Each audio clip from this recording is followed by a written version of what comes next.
심사해서 이 부분에 대해서는 추경안을 통과시키겠다는 말씀을 드립니다.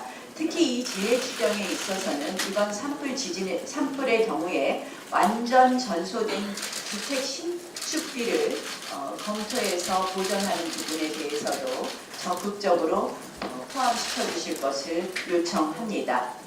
다만 저희가 우려하는 것은 재해 추경을 이유로 하면서 실질적으로는 이 정부가 하고 싶은 세금으로 일자리 만들고 그리고 총선용 추경에만 올인하지 않을까 하는 그런 걱정이 있어서입니다. 따라서 가장 좋은 방법은 재해 추경과 비재해 추경을 분리해서 제출해달라는 것이고 그렇지 않은 경우에는 저희로서는 이 재해 추경이 아닌 나머지 부분에 대해서는 꼼꼼히 살펴보겠다는 말씀을 드립니다. 이 정부 들어서 지난 2년 동안의 추경이 계속해서 편성되었습니다. 그러나 그 추경이 과연 제대로 쓰여졌는지 추경 영수증도 한번 봐야 되겠습니다. 왜냐하면 그동안 일자리 추경 운운했지만 일자리는 최악입니다. 따라서 은근슬쩍 소득주도 성장, 땜질식 일자리 예산 편성에 대해서는 반대한다는 말씀을 드립니다. 재난 예산을 빌미로 한 내년 총선 추경도 철저히 막겠습니다. 또한 이번 산불과 관련해서 또 한 가지 중요한 것은 원인 규명입니다. 개폐기 노후와 피레기 연결선 단성 등 한국전력 관리 소홀에 따른 인재 가능성이 제기됩니다. 마침 한전이 지난해 배전 설비 정비 예산을 약 4,200억 원 삭감한 것으로 드러났습니다. 문재인 정부의 에너지 수급 정책도 따져봐야 될 것입니다. 그러나 일단은 국가가 책임지고 복구와 보상에 나서야 합니다. 추후 책임 소재를 면밀히 따져서 구상권 청구 등을 검토해야 할 것입니다. 저희 당은 오늘 오후 2시에 피해 복구 지원 및 원인 규명 특위를 발족하고 오늘 첫 회의를 한다는 말씀을 드립니다. 그 회의는 에너지위, 산자위 그리고 행안위 위원들로 연석해서 구성된다는 말씀을 드립니다. 오늘 또다시 독선과 아집의 장관 임명식을 보게 될 것입니다.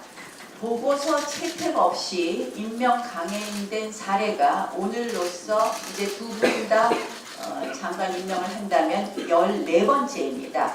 문재인 정권 대 민심, 지금까지 14대 0으로 민심의 완패입니다.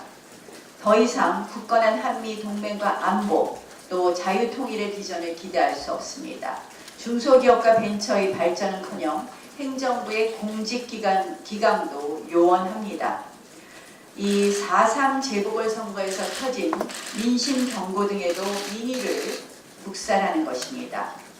이런 말이 있습니다. 좌파 이념 모두가 쇠심줄보다 즐기다 라는 주민의 비판이 있었습니다. 그 비판이 머릿속에서 지워지지 않습니다. 정치 갈등의 가장 큰 크기는 바로 청와대에 있습니다. 국회 무시, 야당 탄압은 의회를 마비시킵니다. 문재인 대통령께서 오늘 이 독불 장군식으로 귀엽고 내 사람이 먼저라고 임명한다면 저희로서는 대통령이 대한민국과 국민을 포기한 것이다 라고 생각할 수밖에 없습니다. 우리 당 곽상도 의원이 대검찰청에 검찰 과거사위 조사단 감찰을 요청했습니다. 그랬더니 지금 이 진상조사단이 독립성, 공정성 운운하면서 감찰 요청을 거부하라고 압박에 나섰습니다. 감찰 요청의 핵심은 청와대가 진상조사단의 인사 추천에 개입했다라는 한 의혹이 있다 이런 이야기입니다. 그런데 진상조사단이 이렇게 반발하는 것은 매우 자신들에 관련된 어떤 문제도 용납하지 않겠다는 매우 독선적인 태도입니다. 정말 당당하다면 감찰을 받고 의혹을 털어버리면 됩니다.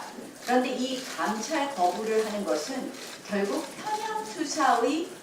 편향조사의 고백 아닌가 이런 생각이 듭니다.